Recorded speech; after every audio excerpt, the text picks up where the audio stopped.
কই আজও তো দেখছি গড়হাজি। এটা আর নতুন কথা কি? গোপাল তো এরকমই করে। তাই তো দেখছি আসার আর নাম নেই। মহারাজ এভাবে দিনের পর দিন না এসেও তো গোপাল ঠিক পার পেয়ে যাচ্ছে। বারে বারে খুকু ধান খেয়ে যাবেন, সেটা কি করে হবেন? এই মরেছে, এই পণ্ডিত যে আবার অং বং চং শুরু করে দিল।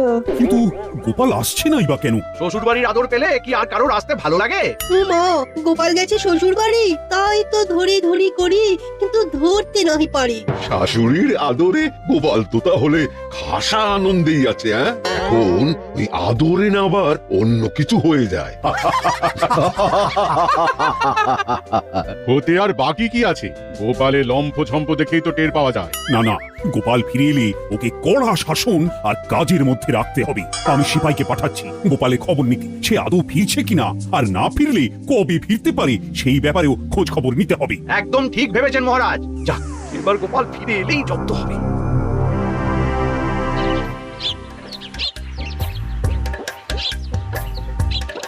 গোপাল দাদা, ও গোপাল দাদা, বাড়ি আছো নাকি? মহারাজ ডেকে পাঠিয়েছেন। কাকে ডাকছো আদর করে? ওই দেখো, সে তো দিব্যি নাক দেখে ঘুমাচ্ছে। তাই তো দেখছি।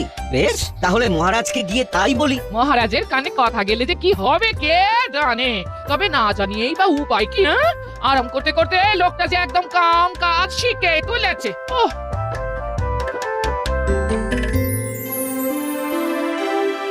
কই কারুর কোনো কাজই তো তেমন জুত দেখতে পাচ্ছি না। আচ্ছা, সবার হলোটা কি? সে কি মহারাজ, একবার খতিয়ান নিয়েই দেখুন না, কাজ দেখে মুগ্ধ হয়ে যাবেন একদম। বটে, তা সেনাপতি তুমি শুরু করো দেখি। মহারাজ, সিপাহীরা কিন্তু তৈরিই আছে, বিপদ বুঝলেই পাই পাই করে ছুটবে, কেউ ধরতে পারবে না।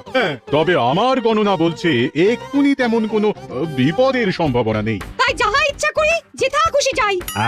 আর নিয়ম করে রাজসভায় আসি যাই আর বেতন পাই। আমার কিন্তু কাজের বিরাম নেই মহারাজ, নিত্য নতুন গবেষণা আজকাল। সেই সব গবেষণার ফলটা কি হচ্ছে? সবই তো বিফলে যাচ্ছে মনে হচ্ছে। গোপালটা তবু যাও বা কাজের ছিল, কিন্তু সেও তো শ্বশুর বাড়িতে গিয়ে বসে আছে। আছে মহারাজ, গোপাল দাদা আছে। সে তো থাকবেই, কিন্তু আছেটা কোথায়? গোপাল দাদা নিজের বাড়িতেই আছে আর নাক ডেকে ঘুমোচ্ছি। সাহস তো কম নয়। না না না না, গোপালকে আর মাফ করা যাবে না। ওরা কোনো শাস্তির কথা মাথায় আসছে নাকি মহারাজ? এখনো আসেনি, তবে এসে যাবে। রাজসভায় না এসে বাড়িতে বসে নাক ডাকার ফল গোপাল এবার একেবারে হাতে গরম পাবে। জানি তো এরকমই কিছু একটা হবে, তাই আমি ছুটে এলাম মহারাজ।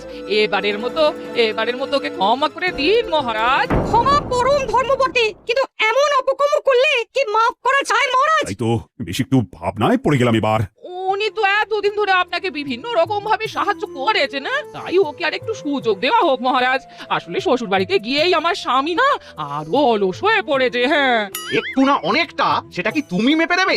না না না না, আমি কথা দিচ্ছি কয়েকদিনের মধ্যেই ওকে চটপটে করে রাজসভায় পাঠাবো আমি। তাহলে দেখি কয়েকদিনের মধ্যে কিছু হয় নাকি। এবার আমার পালা, আমি শুরু করছি। আগডুম বাগডুম ঘোড়াডুম সাজে। আমি ছুটোছুটি করলে কি হবে? উনি একেবারে খোশ মেজাজে আছেন না? এটা তুমি ঠিক বলেছো দিদা, দাদুর মেজাজ একেবারে ফুরফুর করছে। দাদুর জন্য আজকে খেলা একেবারে জমে গেছে। তুমি আমাদের সঙ্গে এসে খেলো না দিদা। আমাকে কি আর তোর দাদু পেয়েছিস যে কাজকর্ম শিখে তুলে দিয়ে আগডুম বাগডুম খেলবো? ক্ষতি কি গিন্নি, তুমিও শিং ভেঙে বাছুরের দলে ঢুকতেই পারো। আমার তো আর তোমার মতো ভীমরাতি হয়নি। নাও নাও দাদু, খেলা শুরু করো দাও। দিদা এসেই না সব কুড়িয়ে দিল। ও তুই যদি দাদু দাদু করিস, তবে দাদুর সঙ্গে বসে বসে না খেলে দাদুকে নিয়ে অন্তত হেঁটে তোলে বেড়াতে তো পারিস। তোদের দাদু যে ঘরে বসে বসে কুড়ে হয়ে যাচ্ছে, সে খবর রাখিস? সে হোক গে, আমরা থাকতে দাদুকে হাত পা নাড়াতে হবে কেন? আমরাই তো দাদুর হাত পা, তাই আমরাই দাদুর সব কাজ করে দেব। চল চল, চটপট হাতে পাতে করে দিদাকে দেখিয়ে দি বাচ্চারা কি পারে।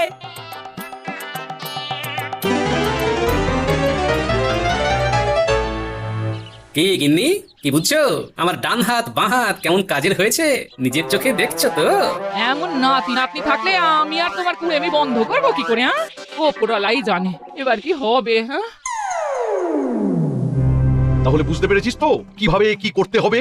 আপনি তো একেবারে ফর্দ ধরিয়েই দিয়েছেন মন্ত্রীমশাই। কি কি কিনতে হবে? মাছ, মশলা, তরি তরকারি। যাক যাক, এতদিনে তুমি তাহলে সংসারের দায়িত্ব বুঝেছো। আমি বলার আগে কি সুন্দর সব গুছিয়ে জোগাড় করে আনতে বলছো। হ্যাঁ হ্যাঁ, ফর্দটা বেশ ভালো করেই করেছি, যাতে এক সপ্তাহ আর নড়াচড়া করতে না হয়। এইভাবে সংসারের প্রতি আরো দায়িত্ব নিতে হবে তোমায়। দায়িত্ব নিচ্ছি বটে, তবে নিজের সংসারে নয়, বরং গোপালের সংসারে। সে কি? আর সেটাও গোপালকে দায়িত্ব দিয়ে ডোবাবো বলে। তুমি যে কি খেলা খেলছো এবার কে জানে।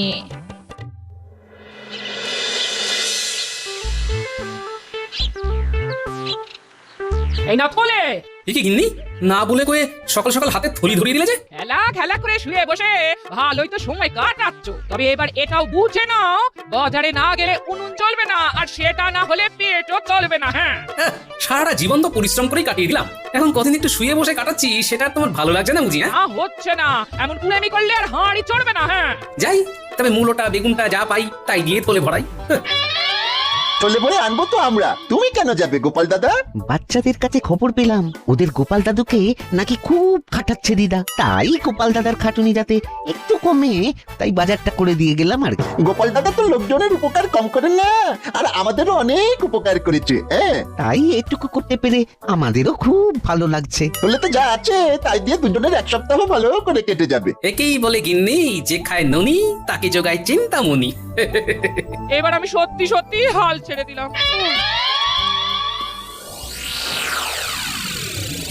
ব্যাপার কি, রাজসভাটা আজও যেন কেমন ফাঁকা ফাঁকা লাগছে। সে তো লাগবেই মহারাজ, গোপাল যে আসেনি আজ। তাই তো, গোপাল তো সভায় আসেনি। না, এটা তো বাড়াবাড়ি। খবর পেয়েছি গোপাল দিনের পর দিন আরো কুঁড়ে হয়ে যাচ্ছে। এখন তো সে বাড়ি থেকে বেরিয়ে বাজার দোকানটা পর্যন্ত করে না। আপনি বলুন মহারাজ, এসব কি হচ্ছে? বলো কি, তাই নাকি?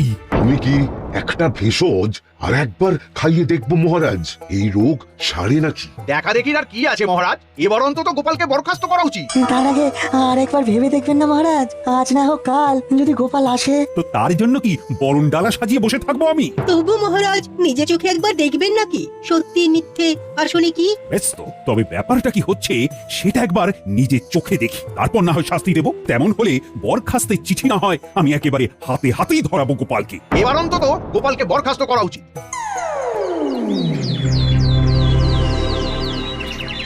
তোরা যে একেবারে আদা জল খেয়ে লেগে পড়েছিস দেখছি, আমার পান থেকে চুন খসতে দিচ্ছিস না।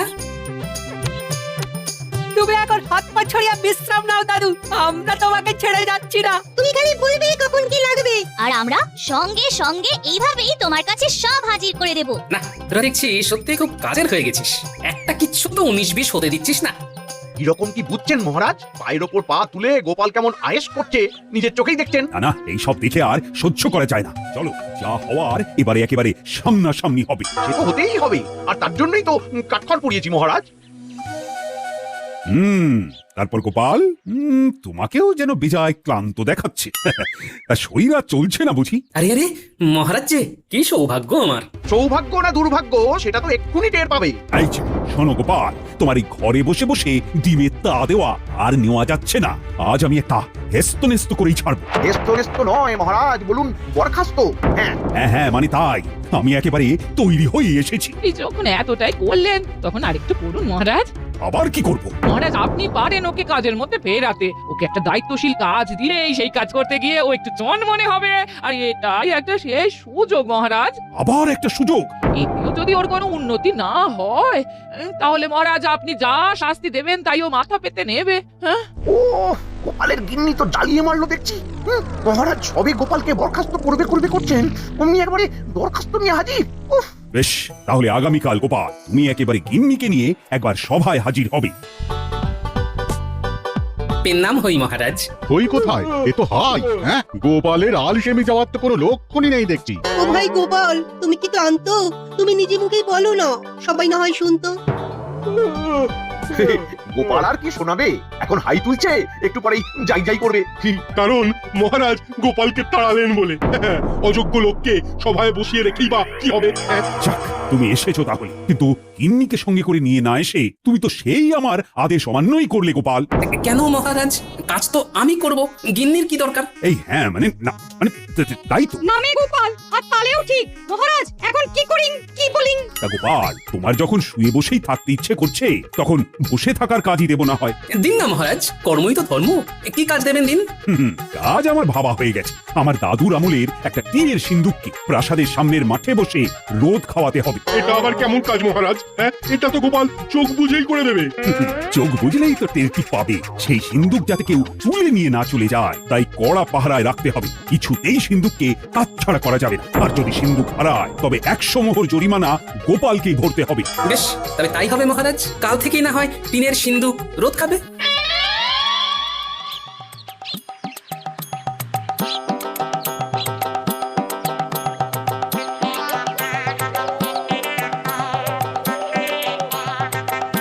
কি গো, ওই কাজ করে মহারাজের মেজাজটা ঠিক করতে পারলে নাকি আবার জল ঢেলে দিয়ে এলে?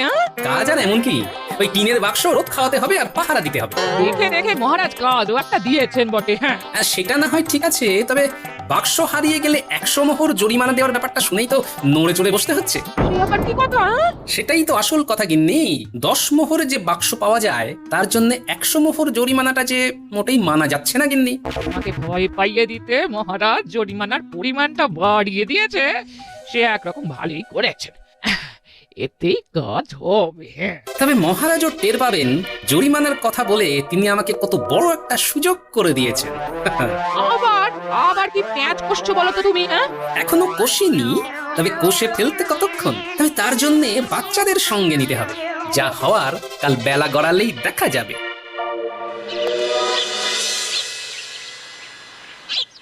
না, রোদের তেজ আস্তে আস্তে বাড়ছে দেখছি।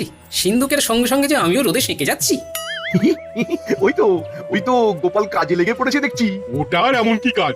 তবে হ্যাঁ, ওই বসে থাকাটাও যে কত কষ্টের সেটা গোপাল এবার টের পাচ্ছে। গোপালং আলস্যং গচ্ছামি। এবার গোপাল বুঝুক খেলা। এটাও মহারাজের একরকম মারই বটে। মহারাজ ভাতে না মেরে হাতে মারছেন। দেখেও শান্তি। বেলা বেশি বাড়ার আগেই খেলা শুরু করে দিতে হবে, কিন্তু বাচ্চাদেরই তো এখনো পাত্তা নেই। আচ্ছা কাচ্ছি দাদু, আর সঙ্গে করে সব কিছু একেবারে গুছিয়ে নিয়ে এসেছি। এই যে জল, গামছা, গুড়ের বাতাসা। আরে এসব না হয় হলো, কিন্তু কাজের জিনিসগুলো এনেছিস কি? এনেছি তো, এই তো খড়ির টুকরো, কাগজ, কলম, একদম যেমন বলে দিয়েছিলে।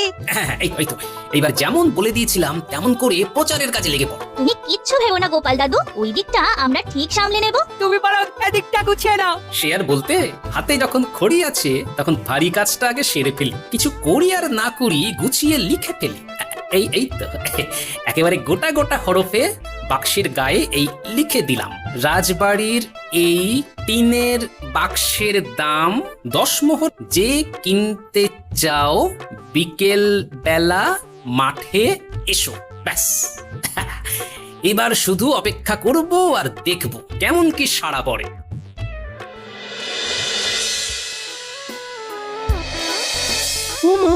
দেখো দেখো, মহারাজের মনি যেন ফুর্তি, মিটিমিটি হাসছেন, যেন ভাবছেন কত কি। সে তো হবেই সভাকবি, সে তো হবেই। মহারাজ যে অলস গোপালকে আচ্ছা করে ঘোল খাইয়ে দিয়েছেন এবারে। রোদে বসে থাকতে থাকতে গোপালের মাথাটাই না এবার খসে পড়ে। বুদ্ধিতে যে মহারাজ গোপালের থেকেও কম যান না সেটা দেখিয়ে দিলেন বটে। হ্যাঁ, বসে বসেও যে মাথার ঘাম পায়ে ফেলা যায় সেটা তাহলে এবার গোপাল জানলো। কি বলো সবাই? বলারা কি আছে মহারাজ, আমরা তো যা দেখার নিজের চোখেই দেখে এলাম। হ্যাঁ, গোপাল তো যথা সময় এসেই সিন্দুক নিয়ে গেছে। এবার কদিন রাখুক না কাছে কাছে। আগে মহারাজ, বেশি দিন কি আর রাখার প্রয়োজন আছে? ওই রোদ গরম কি গোপালের সহ্য হবে? গোপাল কষ্ট পাবে বলছো? কষ্ট পেলে পাপ মহারাজ, তবেই তো ওর আলসেমির স্বভাবটা নষ্ট হবে। তাহলে আমার চিন্তা ভাবনায় কোনো গরজ নেই, তাই তো? আমার এক টোটকায় অলস গোপাল এবার কাত হয়েছে।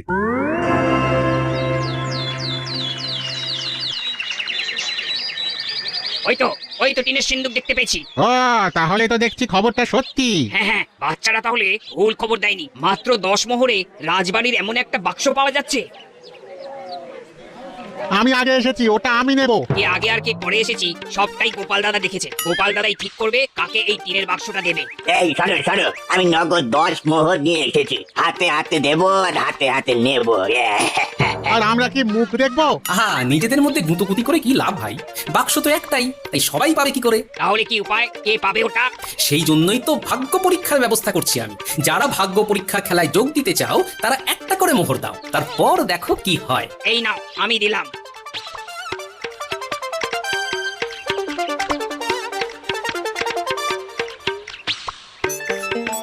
আমিও দিচ্ছি, আমার নামটা লিখে নাও। হ্যাঁ, এই তো লিখে নিচ্ছি। একে একে দাও, একে একে। হ্যাঁ, কারোর নামই বাদ যাবে না। এবার মনে হচ্ছে সবার নামই লিখে ফেলেছি। নয় নয় করে 5 হলো মনে হচ্ছে। এবার তাহলে না হয় টিনের সিন্ধুকে রাখা নাম থেকে ভাগ্যবান মালিকের নামটা তুলি। এই তো, এই যে গোটা গোটা করে লেখা আছে বটকৃষ্ণ বটব্যাল। এই যে আমি গো গোপাল দাদা, দাও দাও টিনের সিন্দুকখানা দাও দেখি আমায়। সে তো দেবই, তার আগে বাকি 9টা মোহর যে দিতে হবে আমায়। এই যে দিচ্ছি। তাহলে আমাদের একটা করে মোহর ফেরত দিয়ে দাও এবার গোপাল দাদা। তা কি করে হয়? ভাগ্যের খেলা খেলতে গেলে ওরকম 1-8টা মোহর যে গচ্চা দিতেই হয় ভাই। যাই,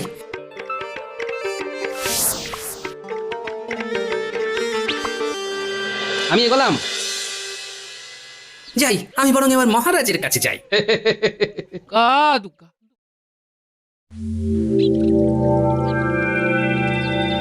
বেশ, তাহলে সভার কাজকর্ম আজকের মতো শেষ করি এখানে। আগে হ্যাঁ মহারাজ, শুভ কাজে আর দেরি করে লাভ কি? কিন্তু আমার যে একটা খবর দেওয়ার ছিল মহারাজ। হ্যাঁ, এই অবেলায় খবর? আচ্ছা, টিনের সিন্ধুক ঠিকঠাক রোদ পেল কিনা সেটাই বলবে বুঝি। পাক আর না পাক, কালকে আবার রোদে দিতে হবে। আর এরকম এখন বেশ কদিন চলবে, তাই তো মহারাজ? হ্যাঁ, কিন্তু সিন্ধুক তো নেই মহারাজ। নেই মানে? নেই মানে নেই। তবে তার জন্য এই যে 100 মোহর জরিমানা, সেটা একেবারে গুনে গুনে নিয়ে এসেছি মহারাজ। দেখলেন তো মহারাজ, হ্যাঁ গোপাল যে কোনো কমের নয় সেটা আরো একবার প্রমাণও হলো। তবে মহারাজ, এই সিন্ধুকটা হারিয়ে যেতে শুধু যে আপনার হলো তাই নয়, আমারও নেহাত কম হলো না। তার মানে সিন্ধুক একজন ভাগ্যবানের হাতে তুলে দিতে 500 জনের কাছ থেকে একটা করে মোহর নিয়ে ভাগ্য পরীক্ষার খেলা খেলেছি। তাই যা হয়েছে আমার জন্যই হয়েছে। জরিমানার অর্থ দেওয়ার পরেও বাকি 400টার মতো মোহর আমার আয় হয়েছে মহারাজ। কি উর্বর বুদ্ধি!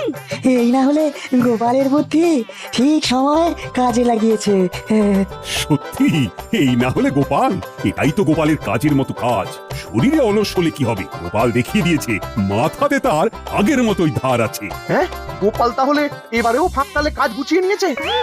তবে মহারাজ, আপনি নিশ্চিন্ত থাকুন, এবার থেকে আমি নিয়ম করেই সভায় আসবো। আমার জন্য গিন্নিকে অনেক অনুনয় বিনয় করতে হয়েছে, সেটা কি আর ভালো লাগে? তাহলে তোমার শুভ বুদ্ধির উদয় হয়েছে। নিজের বুদ্ধির পরিচয়ের সঙ্গে সঙ্গে গিন্নির মান মর্যাদা রক্ষার দায়িত্ব যে আমার মহারাজ। এটাই তো কথার মতো কথা গোপাল, এই জন্যই তো বলি তোমার তুলনা হয় না।